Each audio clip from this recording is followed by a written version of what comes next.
YS Jaganmohan Reddy యొక్క పార్టీని వదిలిపెట్టి వైఎస్ షర్మిల పార్టీలోకి వెళ్ళి కాంగ్రెస్ పార్టీలోకి ఈరోజు ఇంత హడావిడిగా మళ్ళీ వైసీపీలోకి ఆళ్ల రామకృష్ణారెడ్డి రావటం వెనక ఒక్కొక్కళ్ళు ఒక్కొక్క యాంగిల్లో దీన్ని చూస్తున్నారు. టీడీపీ ఒక యాంగిల్లో, కాంగ్రెస్ ఒక యాంగిల్లో, వైసీపీ ఒక యాంగిల్లో చూస్తుంది.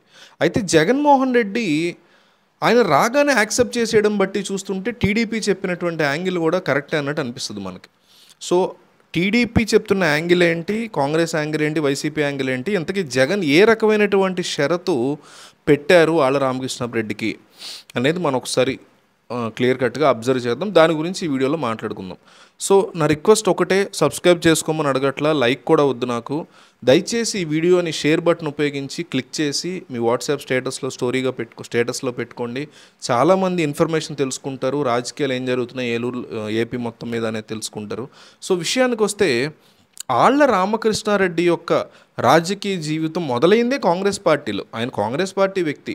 తర్వాత ఎప్పుడైతే కాంగ్రెస్తో విభేదించి జగన్ బయటకు వచ్చి సొంత పార్టీ పెట్టుకున్నారో ఆయనకి అండగా నిలబడిన అతి కొద్ది మందిలో ఆళ్ల రామకృష్ణారెడ్డి ప్రప్రథమైనటువంటి స్థానంలో ఉంటారు.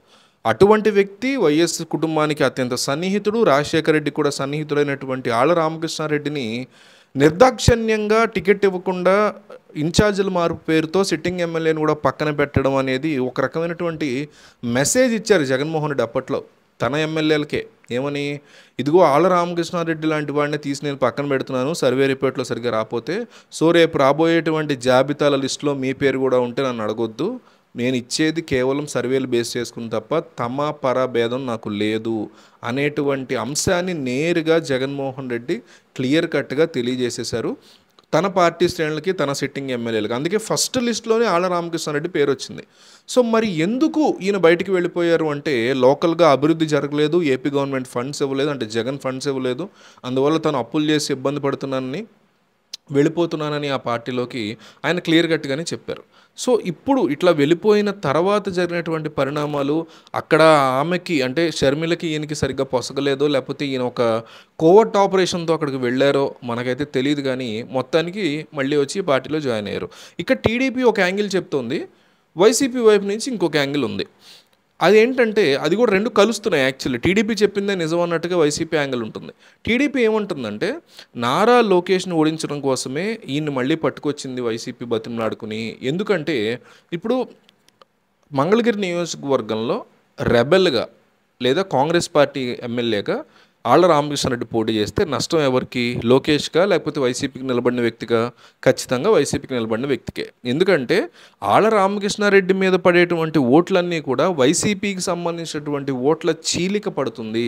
తద్వారా మంగళగిరిలో పోయినసారి ఓడిపోయినటువంటి లోకేష్ ఖచ్చితంగా ఈసారి గెలుస్తారు, ఎమ్మెల్యేగా అసెంబ్లీకి అడుగు పెడతారు. అది జగన్మోహన్ రెడ్డికి అస్సలు ఇష్టం లేదు. జగన్మోహన్ రెడ్డి మళ్ళీ గెలిచి సీఎం అయినా అవ్వకపోయినా అసెంబ్లీలో మాత్రం లోకేష్ ఉండకూడదు అని, పవన్ కళ్యాణ్ ఉండకూడదు అని ఆయన చాలా గట్టి టార్గెట్ పెట్టుకున్నారు. దాని మీదే చాలా గట్టిగా వర్కౌట్ చేశారు. లాస్ట్ ఎన్నికల్లో అది వర్కౌట్ అయింది. ఈసారి గాలి కాస్త యాంటీగా ఉంది గవర్నమెంట్కి అనే మాట ఉండడంతో ఆళ్ల రామకృష్ణారెడ్డి కూడా కాంగ్రెస్ తరఫున నిలబడితే మంగళగిరి నియోజకవర్గంలో వైసీపీ ఓట్లో చాలా చీలిక వస్తుంది. కాంగ్రెస్కి ఇన్నాళ్ళు వేసిన వాళ్ళందరూ కూడా వైసీపీకి వేస్తున్నారు, వాళ్ళు కూడా చీలిక వచ్చి కాంగ్రెస్కి వేస్తారు. తద్వారా లోకేష్ గెలిచి తీరుతారు అనేటువంటి స్ట్రాటజీని అమలు చేసుకుంటూ వైసీపీ ఆయన మళ్ళీ వెనక్కి తీసుకురావడానికి అంగీకరించింది. మరి ఏ రకమైనటువంటి ప్రామిస్లు ఇచ్చారో మనకు తెలియదు. అయితే కండిషన్లు పెట్టారు. ముఖ్యమైనటువంటి కండిషన్, అక్కడ గంజి చిరంజీవికి ఇవ్వచ్చు, ఆళ్ల రామకృష్ణారెడ్డికి ఇవ్వచ్చు, ఎవరికైనా ఇవ్వచ్చు. But ultimate condition and target ఏంటంటే, నారా లోకేష్ అనేటువంటి వ్యక్తి ఏపీ అసెంబ్లీలో అడుగు పెట్టకూడదు. ఎట్లయితే భీమవరంలో మొత్తం అష్టదిగ్బంధనం చేయడానికి ప్లాన్ చేశారు పవన్ కళ్యాణ్ని, ఆయన ఒక్కసారి కూడా అసెంబ్లీలో అడుగు పెట్టలా, ఎప్పటికీ పెట్టకూడదని జగన్ అక్కడ ఎట్లయితే ప్లాన్ చేశారో ఇక్కడ కూడా ఎట్టి పరిస్థితుల్లో లోకేష్ ఏపీ అసెంబ్లీలో అడుగు పెట్టకూడదు. దానికోసం లోకల్ క్యాడర్, కాంగ్రెస్ క్యాడర్ని కానీ వైసీపీ క్యాడర్ని కానీ కలుపుకుని ఆళ్ల రామకృష్ణారెడ్డి పూర్తి బాధ్యత తీసుకుని గంజి చిరంజీవితో పాటుగా లోకేష్ని ఓడించాలి అనేటువంటి బిగ్గెస్ట్ కండిషన్ని జగన్మోహన్ రెడ్డి పెడుతూ, ఆ కండిషన్ యాక్సెప్ట్ చేసిన తర్వాతే ఆళ్ల రామకృష్ణారెడ్డిని విత్ ఇన్ మినిట్స్లో పిలిపించుకుని తాడేపల్లికి వైసీపీలో మళ్ళీ రీజాయిన్ చేసుకుని చేసుకుని రీఎంట్రీ ఇచ్చారనేటువంటి అంశం మనకు అర్థమవుతుంది. ఎంతోమంది ఈ వీడియో చూస్తూ ఉంటారు. ఒక 1000 మంది చూసారనుకోండి, అందులో 20-30 మందికే ఈ అంశం మీద నాలెడ్జ్ ఉంటుంది, పొలిటికల్గా ఐడియా ఉంటుంది. కాబట్టి ఆ 20-30 మంది ఖచ్చితంగా ఆ విషయాన్ని, మీకున్న రాజకీయ పరిజ్ఞానాన్ని ఉపయోగించి జరుగుతున్నటువంటి అంశాన్ని దృష్టిలో పెట్టుకుని కామెంట్ చేయండి, క్లియర్గా రాసుకురండి ఏం జరుగుతుంది. డిఫరెంట్ యాంగిల్ ఇంకేదైనా మీరు చెప్తారేమో నేను చెప్పింది కాకుండా.